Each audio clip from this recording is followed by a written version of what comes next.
आज की क्लास में हम बात करने वाले हैं cost centre breakup ledgers and groups के बारे में और दूसरा टॉपिक रहेगा हमारा आउटस्टैंडिंग रिसीवेबल्स एंड पेबल्स। तो पहले मैं आपको बता देता हूँ कॉस्ट सेंटर ब्रेकअप लेजर्स के बारे में और ग्रुप्स के बारे में।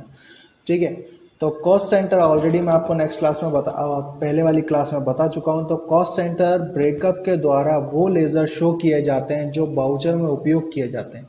इसके दौरान सारे ट्रांजेक्शन उनके बैलेंस शो करते हैं। इस ऑप्शन के द्वारा कॉस्ट सेंटर डिटेल शो होती है। कहने का मतलब यह है कि अगर आप cost centre breakup ledgers and group करते हैं तो इसके द्वारा आपको कॉस्ट सेंटर में जो भी आपने ट्रांजैक्शन किया है वो लेजर वाइज और ग्रुप वाइज आपको दिखा सकता है कि उसकी डिटेल में कितना किस कॉस्ट सेंटर के लिए खर्चा किया गया है। ठीक है, तो इस ऑप्शन को यूज करने के लिए आप कैसे जाओगे, तो यहाँ पे आपको मिल जाएगा टैली ERP9। ठीक है, तो यहाँ पर आपको मिल जाएगा गेटवे ऑफ टैली। तो गेटवे ऑफ टैली पे आपको जाना है, गेटवे ऑफ टैली, और यहाँ पर आपको नेक्स्ट ऑप्शन मिलेगा डिस्प्ले। तो यहाँ पे आप डिस्प्ले पे चले जाओगे। डिस्प्ले पे जाने के बाद आपको जाना है स्टेटमेंट ऑफ अकाउंट्स में। स्टेटमेंट ऑफ अकाउंट्स में यहाँ मिल जाएगा आपको कॉस्ट सेंटर, और कॉस्ट सेंटर पे आप एंटर करेंगे तो कॉस्ट सेंटर पे आपको मिल जाएगा कॉस्ट सेंटर ब्रेकअप। ठीक है, तो कॉस्ट सेंटर ब्रेकअप में चले जाएंगे सबसे पहले हम। तो यहाँ पे आपको दिखा हुआ है, आ रहा है भोपाल, इंदौर और सीहोर। ये मैंने आपको कॉस्ट सेंटर बना के बताया था पिछली क्लास में और मैंने यहाँ पे एंटर किया।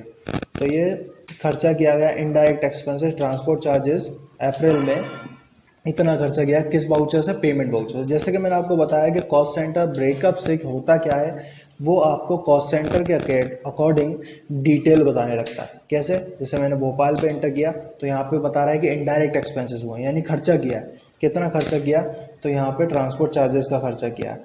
ठीक है, उसके बाद यदि अगर मैं सीहोर की बात करूँ तो इसका परसेंटेज मैंने ज़्यादा रखा था तो यहाँ पे ज़्यादा खर्चा हुआ है। ठीक है, तो ये तो हो गया कि भाई कॉस्ट सेंटर ब्रेकअप से आप क्या कर सकते हो कि डिटेल देख सकते हो। अब लेजर वाइज और ग्रुप वाइज बात कर लेते हैं।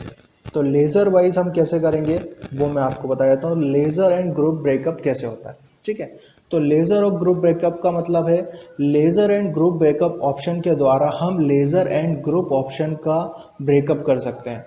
वह कॉस्ट सेंटर ग्रुप का व्यू होता है जिसके द्वारा यूजर अलग अलग कॉस्ट सेंटर के बीच लेजर को डिवाइड कर उनकी डिटेल देख सकता है। कहने का मतलब यह है कि जहाँ पर जैसे मैं बैक कर रहा हूँ तो यहाँ पर ही आपको डिस्प्ले में लेजर ब्रेकअप मिल जाएगा। तो यहाँ पे लेजर ब्रेकअप कर लिया, ट्रांसपोर्ट चार्जेस। अब यहाँ पर आप देख रहे हो कि भोपाल का कॉस्ट सेंटर भी दिखा रहा है और इंदौर का कॉस्ट सेंटर भी दिखा रहा है और सीहोर का कॉस्ट सेंटर भी दिखा रहा है। तो ये क्या कर रहा है कि एक ही लेजर को तीनों के लिए डिवाइड करके दिखा रहा है।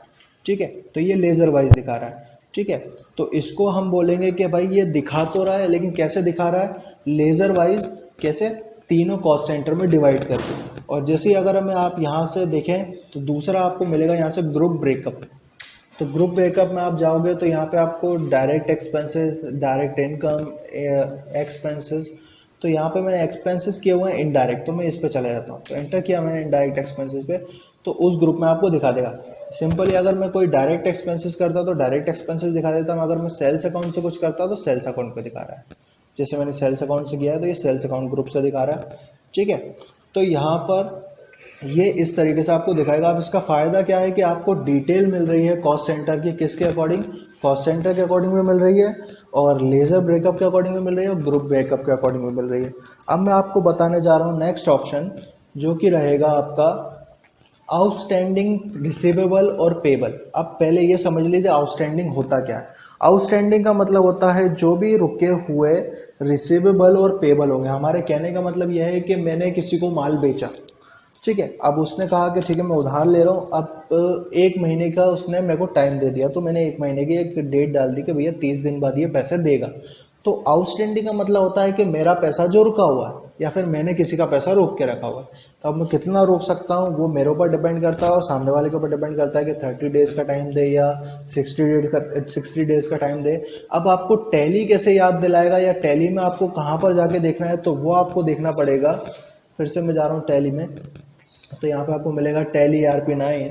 तो आपको करना क्या है, डिस्प्ले पे ही जाना है वापस। गेटवे ऑफ टैली में आपको डिस्प्ले मिल जाएगा और यहाँ आपको मिल जाएगा स्टेटमेंट ऑफ अकाउंट्स और यहाँ मिल जाएगा कॉस्ट सेंटर।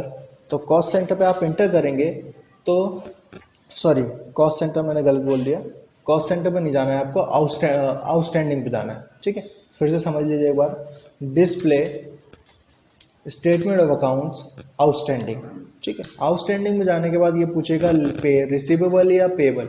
तो पहले मैं आपको रिसीवेबल दिखा देता हूँ। मैंने यहाँ पे 2 या 3 मैंने बना के रखे हुए हैं। तो सिंपली रिसीव किससे होगा, सैलरी डेप्टर से, क्योंकि डेप्टर का मीन्स होता है देनदार, यानी वो पैसे देगा। तो यहाँ पे मैंने एंटर किया तो यहाँ पे आपको दिखाई देगा मोहित डेप्टर्स को पैसा चुकाएगा। अभी पेंडिंग अमाउंट है 25,000 रुपये, पार्टी का नेम ये है और रेफरेंस नंबर ये रहा।